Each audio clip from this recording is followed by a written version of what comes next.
ये है कराची वालों की मोहब्बत, खुलूस, कराची का असल चेहरा। अफ्तारी से पहले आपने कराची में देखा होगा कि बड़ी-बड़ी सड़कों पे, शाहराहों पे, चौराहों के ऊपर, गलियों के अंदर मुखय्यर हज़रात कराची के रज़ाकार इसी तरीके से मुसाफिरों के लिए, शहरियों के लिए अफ्तारी का एहतमाम करते हैं। बड़े-बड़े अफ्तारी के दस्तरख़्वान सजाए जाते हैं ताकि कोई भी शख्स जो घर ना पहुँच सके अफ्तारी के टाइम पे, वो इस जगह पर आके अफ्तारी कर सके। ये कारसाज़ का मकाम है।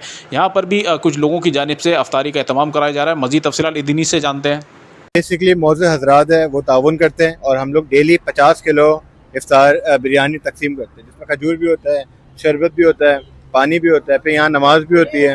हमने एक प्रॉपर सिस्टम बनाया हुआ है जो 8 से 10 साल हो गए अल्हम्दुलिल्लाह, और हर रोज 250 से 300 लोग आते हैं और यहाँ इफ्तारी करते हैं। पूरे 30 रोज़ा अफ्तारी कराई जाती जी है? जी अल्हम्दुलिल्लाह 30 रोजा होती है। अच्छा। अगर कोई नहीं भी आया हो तो दूसरा बंदा होता है एज ए रिप्लेसमेंट, वो आता है और वो अल्हम्दुलिल्लाह उसका अपना पार्ट रोल प्ले करता है। सही। अच्छा, ये ज़्यादातर मुसाफिरों के लिए आप लोगों ने रखी हुई है? जी जी, जो जितने लोग यहाँ, जैसे आज कारसाज में रश था, बहुत ट्रैफिक था, जैसे आप लोग ने भी देखा है, तो यहाँ पे जितने लोग आ रहे होते हैं, जो बैठते हैं, जो रास्ते में होते हैं, गुजर रहे होते हैं, उनके लिए इफ्तारी है।